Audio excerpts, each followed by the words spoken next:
Topic आज की class में हम एक बहुत इंपॉर्टेंट टॉपिक को कवर कर रहे हैं और वह है जॉन गाल्सवर्दी का एक प्ले जिसका नाम जस्टिस है। स्ट्राइक तो मैंने पहले से लिया था, जस्टिस है। इससे टीजीटी में 2 या 3 क्वेश्चन पूछा जा चुका है जो मुझे ही अभी नॉक कर रहा है। जो चेक होता है उस चेक पर 9 पाउंड लिखा रहता है, लेकिन 9 की जगह 90 कर दिया जाता है। तो एक क्वेश्चन तो यही पूछा गया है कि जो फिगर उसका था वो 9 की जगह कितना किया जाता है, 90। और जो जज है फ्लॉयड, उनका नाम पूछा गया। तो ये तो मुझे याद है, जो मैंने अगर अभी लिए हुए आपको मैं शेयर कर दे रहा हूँ कि ये काफी इंपॉर्टेंट चीज है, काफी इंपॉर्टेंट प्ले है। सो in this class we are going to talk about what we are going to talk about John Galsworthy's well known play Justice। बड़ी क्लास नहीं होगी, छोटी होगी, लेकिन इंटरेस्टिंग होगी। And you will come to know same वही problem. फिर से मैं आपको बता दूं कि जैसा कि टाइटल ही इंडिकेट करता है कि John Galsworthy was much influence by Marxist ideology, जहां पर इनइक्वालिटी की बात है, इनजस्टिस की बात है, डिस्क्रिमिनेशन की बात है। डिस्क्रिमिनेशन के साथ साथ यू फाइंड दैट कि सोशल इश्यूज, प्रॉब्लम्स और चैलेंजेस हैं, जिसमें आपका पॉवर्टी है, इलिटरेसी है, एंड यू फाइंड प्रोस्टिट्यूशन है, यू फाइंड अनएम्प्लॉयमेंट है, and you find so many things. उसी तरह के सब्जेक्ट मैटर को यहाँ पर उठाया गया है कि जस्टिस आखिर क्यों नहीं लोगों को मिल पाता, खासकर वे लोग, those who are the poor people, those who belong to lower class society, जो लोअर क्लास सोसाइटी से बिलोंग करते हैं, उनको जो है जस्टिस क्यों नहीं हो पाता, मिल पाता, जस्टिस डिले उनके लिए क्यों होता। So without making any background I would like to tell you कि ये जो प्ले है 1910 में पब्लिश होता है। जस्टिस प्ले कब आता है? 1910 में आता है। और यह जो प्ले था, इस प्ले का एक पर्पस था। वह पर्पस क्या था? To improve the condition of the prisoner, to improve the condition of the prisoner. ध्यान में रखना है कि जो जस्टिस प्ले है मार्क्सिस्ट आइडियोलॉजी पर बेस्ड है। जस्टिस प्ले में ये क्वेश्चन किया गया है कि लोगों को जस्टिस क्यों नहीं मिल पाता है, किन लोगों को नहीं मिल पाता है, खास करके ऐसे लोग, दोज हु कम या those who belong to poor, आप कह सकते हैं लोअर क्लास, या those who are the poor people, उनको जस्टिस क्यों नहीं मिल पाता। तीसरा सबसे इंपॉर्टेंट पॉइंट ये है कि यह जो प्ले लिखा गया था, इसके लिखने के पीछे एक पर्पस था। वह कौन सा पर्पस था? To improve the condition of British prisoner, या जो ब्रिटिश प्रिजन है, जो जेल है, उस जेल में जो कैदी बंद है, उनको जो है क्या क्या प्रॉब्लम्स आती है, उनके साथ क्या क्या दुश्वारियां हैं, द पार्टिकुलर ऑब्स्टेकल, हिंड्रेंस, या how they are going to be treated, what the rights they have been given. तो उन सब चीजों को लेकर के इसको दिखाया गया है, या उन सब हालात से वाकिफ कराया जाता है। So again, I would like to tell you कि in this class we are discussing about John Galsworthy's famous play Justice, which published in 1910, and you will come to know कि the motto, the objective of this play was to improve the condition of the British prison or prisoners living in prison। जो कैदी British जेलों में रह रहे थे, उनकी हालत को लेकर या उस तरह के सब्जेक्ट मैटर को लेकर के इसको रखा गया है। प्ले को का इंपॉर्टेंस आप इतना समझ सकते हैं कि वहां के पीएम विंस्टन चर्चिल ने अटेंडेड, जब ये प्ले परफॉर्म किया गया था तो चर्चिल ने भी इसको अटेंड किया था। विंस्टन चर्चिल अटेंडेड इसके अर्ली परफॉर्मेंस को। और जब यह पहली बार परफॉर्म किया गया तो लंदन में ड्यूक ऑफ यॉर्क थिएटर में परफॉर्म किया गया था। Who attended? Winston Churchill, a great political figure. उन्होंने जो है क्या किया था, इसको अटेंड किया था। पहली बार जब यह प्ले परफॉर्म किया जाता है तो कहाँ पर परफॉर्म किया जाता है? लंदन के ड्यूक ऑफ यॉर्क थिएटर में परफॉर्म किया जाता है। लंदन के ड्यूक ऑफ यॉर्क थिएटर में। You will come to know कि जो इसको परफॉर्म किया गया है, कहाँ पे परफॉर्म किया गया है? लंदन के ड्यूक ऑफ यॉर्क थिएटर में परफॉर्म किया गया।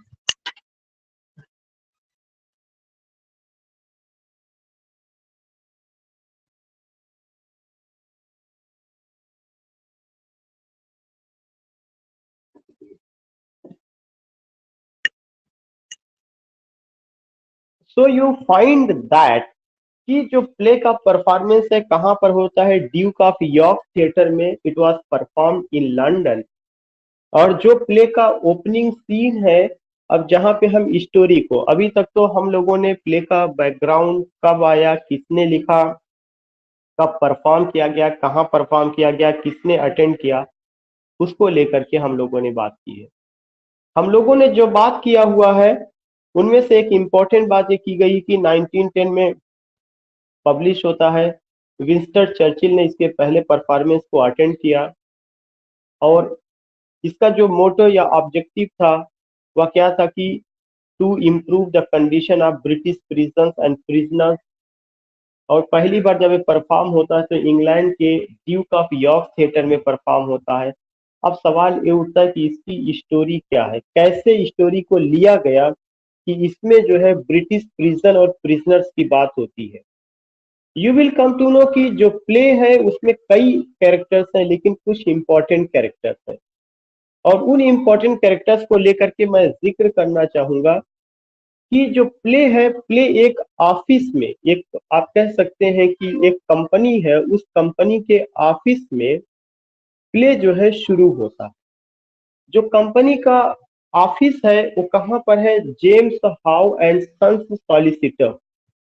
जो कंपनी है उसका नाम क्या है, जेम्स हाउ, JAMES। आपको पता भी चल रहा होगा या किसी पर्सन के नाम पर रखा गया है, James How and Sons solicitor. जो कंपनी है उसके ऑफिस में प्ले की शुरुआत होती है। और आप देखेंगे कि वहां पर लोग हैं, कंपनी के जो आप कह सकते हैं सॉलिसिटर हैं वो लोग हैं। और जो सॉलिसिटर है वो वहां पर आप देखेंगे दो हैं, जेम्स हाउ है और वाल्टर हाउ है। तो जेम्स हाउ के नाम पर कंपनी का नाम भी रखा गया है।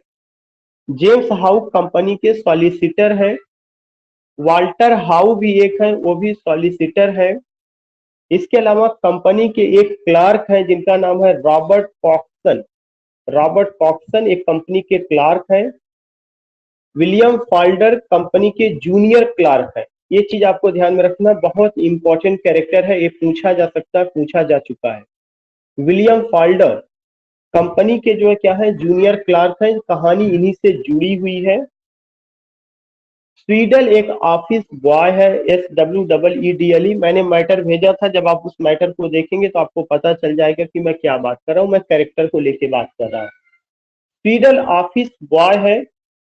विस्टर नाम का एक डिटेक्टिव है, WISTER, विस्टर नाम के एक डिटेक्टिव है। काउले नाम के एक कैशियर है, काउले COWLEY, काउले नाम के एक कैशियर है। मिस्टर जस्टिस फ्लाइड, ये भी पूछा जा चुका है, मैंने अभी आपसे जिक्र किया था, मिस्टर जस्टिस फ्लाइड एक जज है। हैरोल्ड क्लीवर ओल्ड एडवोकेट है। हेक्टर फ्रोम यंग एडवोकेट है। रूथ हनीविल वुमेन, रूथ हनीविल कौन है, वुमेन, एक वुमेन है। आपको अगर कुछ नहीं ध्यान में रखना, केवल चार कैरेक्टर आपको ध्यान में रखना है, रूथ हनीविल और William Falder.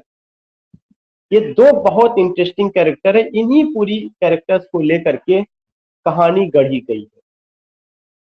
You will remember that, कि मैंने आपको फिर से बता दिया कि whether you remember any character or not, but you have to remember two important character. एक कैरेक्टर का नाम है रूथ हनीविल, जो लेडी है, एक वुमेन है, शादीशुदा है, उनके एक बच्चे हैं। लेकिन रूथ हनीविल जो है अपने हस्बैंड से खुश नहीं है, चूंकि उनका हस्बैंड ड्रिंक करके आता है। अगर आपको याद होगा कि वो कंडीशन जब हम लोगों ने सिल्वर बॉक्स को लिया था, तो सिल्वर बॉक्स में कैसे जो है, जो जॉन बार्थविक थे, सॉरी जैक बार्थविक, वो कैसे ड्रिंक करके आते हैं। ऐसे ही आपको यहाँ पर देखने को मिलेगा, रूथ हनीविल बड़े घराने की औरत नहीं है, लोअर मिडिल क्लास की औरत है। और वह लोअर मिडिल क्लास औरत की शादी ऐसे आदमी से होती है जो ड्रिंक करके आते हैं। उसको एक बेबी भी है, और उसका हस्बैंड जो है ड्रिंक में उसको काफी जो है एब्यूज करता है, ह्यूमिलिएट करता है, और ऐसा लगता है कि उसको जान से मार डालेगा, उसको ऐसा खतरा है। You will come to know कि रूथ हनीविल का अफेयर हो जाता है, किससे हो जाता है, विलियम फाल्डर से हो जाता है। Ruth Honeywill is engaged with whom? Ruth Honeywill is engaged with William Falder. मैंने आपको पहले बताया था कि विलियम फॉल्डर एक क्लार्क है, जूनियर क्लार्क है। कहाँ पे जूनियर क्लार्क है वो? He is a junior clerk of James How and Sons solicitors. वो जेम्स हाउ और सन्स सॉलिसिटर्स में वह जूनियर क्लार्क है। So remember this point. उसके बाद आपको जो नेक्स्ट पॉइंट ध्यान में रखना है वो ये ध्यान में रखना है कि एक शादीशुदा औरत, उसका एक बच्चा है, लेकिन वह अपने हस्बैंड के साथ नहीं रहना चाहती, इसलिए कि हस्बैंड ड्रिंक करके आते हैं, उसको एब्यूज करते हैं, मारते हैं। और रूथ हनीविल को, जो औरत है, उसको ये लगता है कि उसकी जिंदगी, her life is not safe if she lives with her husband या a drunken husband. Therefore, what she decides? She decides to leave her and elope with whom? And elope with William Falder. Now, you will come to know William Falder is much passionate to make a relationship with whom? To keep relationship with a married woman. And William Falder thinks what? William Falder thinks that it's a good work because I'm going to protect a lady whose husband is a drunken husband, who is always abused, always humiliated, and who does not get any peace, joy in her life. This is why they make the plan. और क्या plan बनाते हैं कि we should elope, elope कर जाना चाहिए। इतना कहानी आपको ध्यान में रखना है कि एक शादीशुदा औरत, उसका रिलेशन किससे बनता है? विलियम फॉल्डर से बनता है। विलियम फॉल्डर कौन है? जूनियर क्लार्क है। कहाँ पे जूनियर क्लार्क है? वो जो है एक कंपनी में, उस कंपनी का क्या नाम है? उस कंपनी का नाम James How and Son solicitor. और एक प्लान बनाते हैं कि वहां से इलोप कर जाए। जो ये है विलियम फॉल्डर, काफी उलझन में है। वो स्ट्रेटेजी बनाते हैं कि आज ही शहर को छोड़ के चले जाएंगे, काफी उलझन में। You will come to know कि उनको जो है एक चेक दिया जाता है, उनको एक चेक दिया जाता है। और किसके द्वारा दिया जाता है? रॉबर्ट कॉक्सन के द्वारा। याद रखिएगा कि वो चेक किसके द्वारा दिया गया था? रॉबर्ट कॉक्सन, जो कि एक senior clerk. Robert Cokeson is a senior clerk in that company. Robert Coxon gives a check of £9 to whom? To William Falder. और विलियम फॉल्डर बाई मिस्टेक वो 9 की जगह वहां पे 90 लिख देते हैं। और यह केस फ्रॉजरी का केस बन जाता। यह केस क्या बन जाता? फ्रॉजरी का। अभी तो विलियम फॉल्डर के साथ एक प्रॉब्लम चल रही है कि he is engaged with a woman whom he wants to save, whose husband is a drunken husband, and whenever he comes, वो क्या करते हैं? That man abuses, humiliates, and William Falder decides to protect that lady with eloping her. एक case तो उनका भी सुलझा नहीं। दूसरा केस वो क्या, चाहे मैडनेस में आप कहिए या उस चीज में वो ज्यादा बिजी थे, जो भी रहा हो, मैडनेस ही कहा जाएगा। शायद यह केस मैडनेस का था, जानबूझ के उन्होंने नहीं किया। और उन्होंने रॉबर्ट कॉक्सन, जो सीनियर क्लार्क है, उनके द्वारा दिए गए चेक जिसपे £9 लिखा था, £9 की जगह उन्होंने £90 कर दिया। और यह केस फ्रॉजरी का। जब यह केस फ्रॉजरी का केस बनता है तो विलियम फॉल्डर अपनी गलती को स्वीकार करते हैं। यह उस मैन की खासियत है। विलियम फॉल्डर कन्फेस ही कमिटेड मिस्टेक, कि उनसे गलती हो गई। लेकिन सवाल ये उठता है कि अगर £90 किसी को अदा हो गया होगा, या अगर एक गलती हो गई, तो वो क्लार्क हैं, तो उस कंपनी के मालिक नहीं। दोबारा जो है यहाँ पर रिलेशनशिप दिखाया गया कि कंपनी का मालिक, जो बॉस होता है, उसके अंडर में जो लोग काम करते हैं, how the boss treats the person और the people who is working under him. इसको लेकर के जो है रिलेशनशिप दिखाया गया।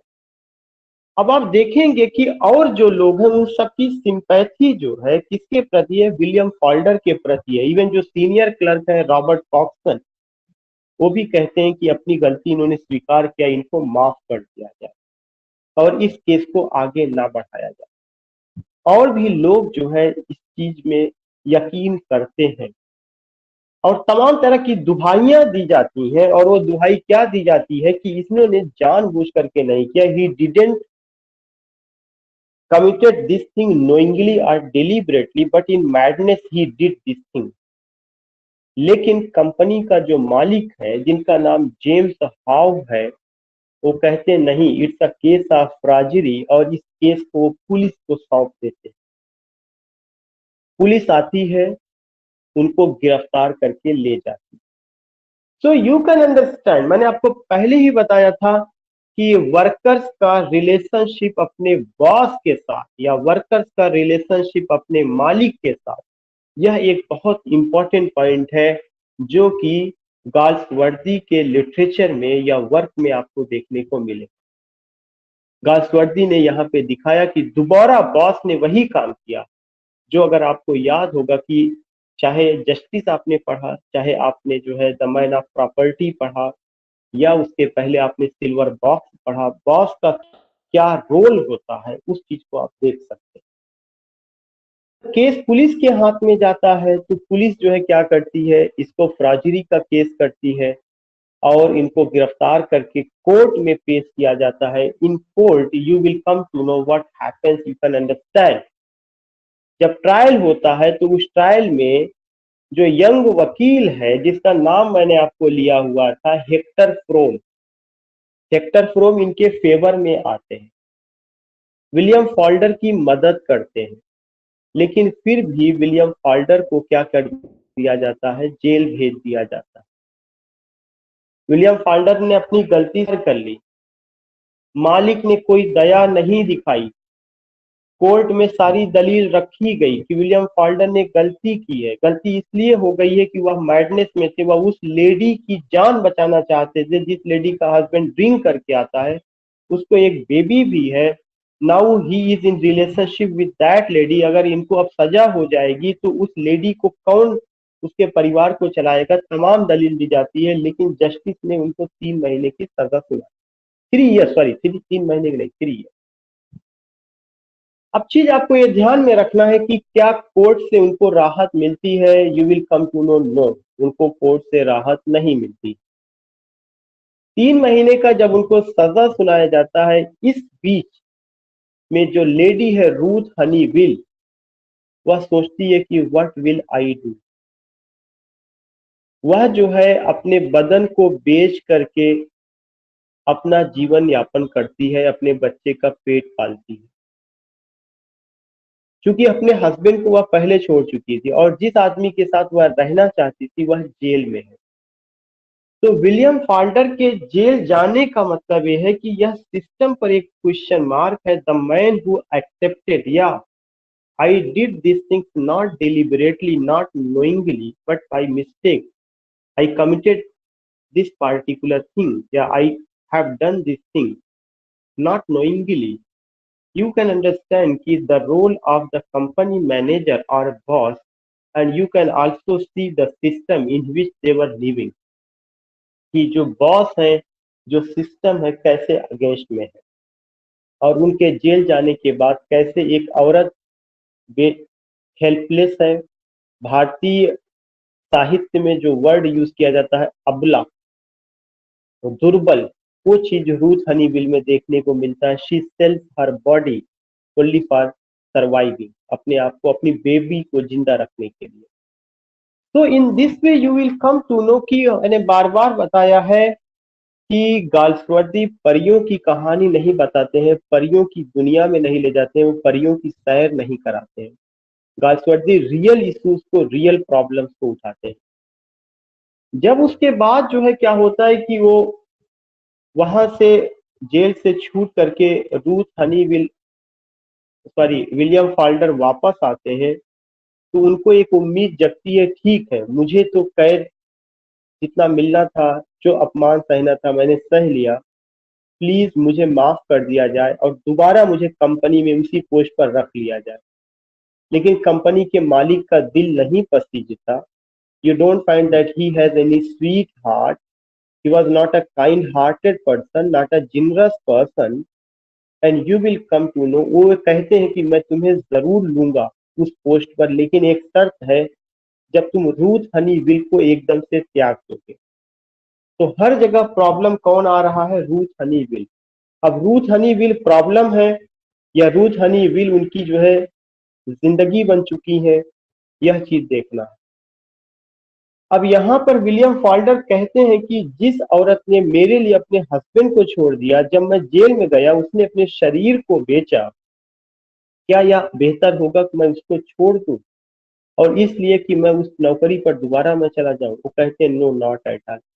बॉस उनको नौकरी में नहीं रखते। तभी एक दूसरा डिटेक्टिव, एक पुलिस मैन आता है जो दोबारा विलियम फॉल्डर को गिरफ्तार कर लेता है, और इसलिए गिरफ्तार करता है कि टिकट का कोई मामला रहता है, किसी दूसरे आदमी का टिकट, एक दूसरा केस होता है टिकट को लेकर के, वो केस होता है, उस केस में उनको गिरफ्तार किया जाता है।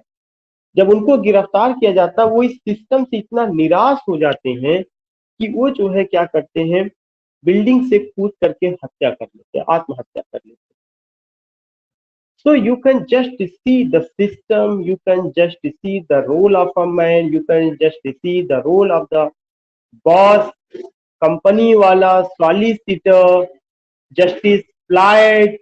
एक आदमी जिंदा रहना चाहता है, अपना खुद जिंदा रहना चाहता है, उस औरत को भी वो बचाना चाहता है, जिंदा रखना चाहता है, लेकिन सिस्टम उसको इतना मजबूर कर देता है कि लास्ट में ही कमिट्स सुसाइड। तो in this way again there is a question कि क्या रियली में मॉडर्न एज का इंग्लैंड जीने लायक था? क्या मॉडर्न एज का इंग्लैंड ऐसे सिस्टम में कोई सरवाइव कर सकता है, specially the people of middle class, lower middle class, lower class? क्या बॉस में जरा सा भी दयालुता नहीं है कि वो जो है उन्हें भी जीने दें? क्या एक औरत को अपना शरीर बेचना चाहिए? क्या सिस्टम इस चीज को मजबूर करता है? ग्लोरियस इंग्लैंड जो कहता है कि मेरे राज्य में the sun never sets in my kingdom, glorious England, one that England who that ruled all over the world, Asia, Africa continent, England that says कि मैं जो है लोगों को कल्चर और सिविलाइजेशन पढ़ाता हूँ, उसके यहाँ के लिटरेचर में 1910 ईस्वी में ये प्रॉब्लम देखने को मिलती है। तो try to think and try to find out. फिर से मैं बताना चाहूंगा कि आपको दो कैरेक्टर ध्यान में रखना है, रूथ हनी विल वो औरत, दूसरा कैरेक्टर आपको ध्यान में रखना है क्या, विलियम फॉल्डर ओ क्लार्क, रूथ हनी विल का ड्रंकन हस्बैंड, तीसरा कैरेक्टर कंपनी के बॉस जेम्स हाउ, चौथा character Robert Cokeson senior clerk, पांचवा कैरेक्टर जस्टिस फ्लॉयड, छठा character young advocate Hector Frome जो उनके केस को लड़ते हैं। डजेंट मैटर, अगर आप स्टोरी को ध्यान में रखेंगे, जितनी बात बताई जा रही है अगर आप उसको ध्यान में रखेंगे तो यू विल नॉट मिस। लेकिन इतना बताने का मतलब ये नहीं कि आप यहीं तक महदूद रहिए, सीमित रहिए। आपको मैंने कई बार कहा कि जो मैं बताता हूँ, टीचर रास्ता दिखाता है, एक टीचर आपको रास्ता दिखाता है, रास्ता दिखाएगा, वह आपको ये इस रास्ते पर आप जाएंगे तो मंजिल आपको नसीब हो जाएगी, वो आपको ये बताएगा कि मंजिल नसीब हो जाएगी।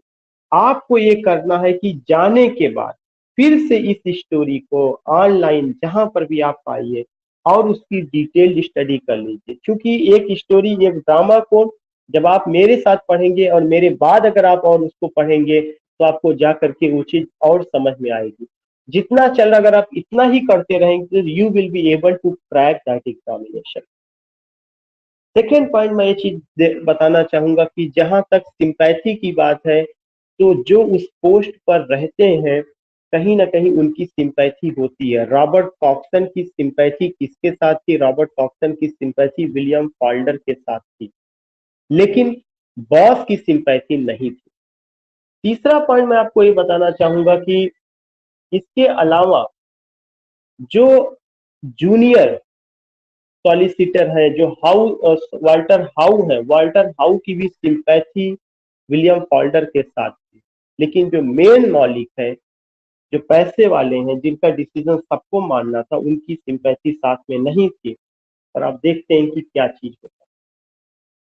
उसके अलावा आप ये देखते हैं कि जो सीनियर पार्टनर जेम्स हाउ है, उनकी कोई सिंपैथी नहीं है। वो इस केस को किसको सौंप देते हैं? पुलिस को सौंप देते हैं, और यह फ्रॉडरी का केस बन जाता है। 9 की जगह 90 चीजें हो जाती हैं।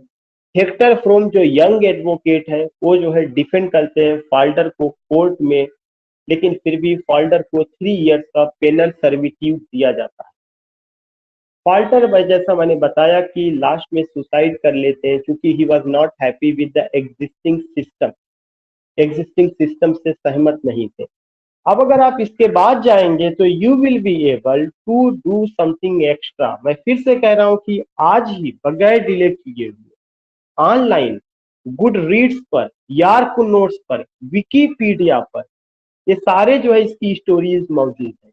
आप जा करके एक या दो स्टोरी डिटेल में अपने आप से पढ़ लिया। मैंने आपको अमृत दे दिया, लेकिन उस अमृत को लिंक करना आपके भी हाथ में है।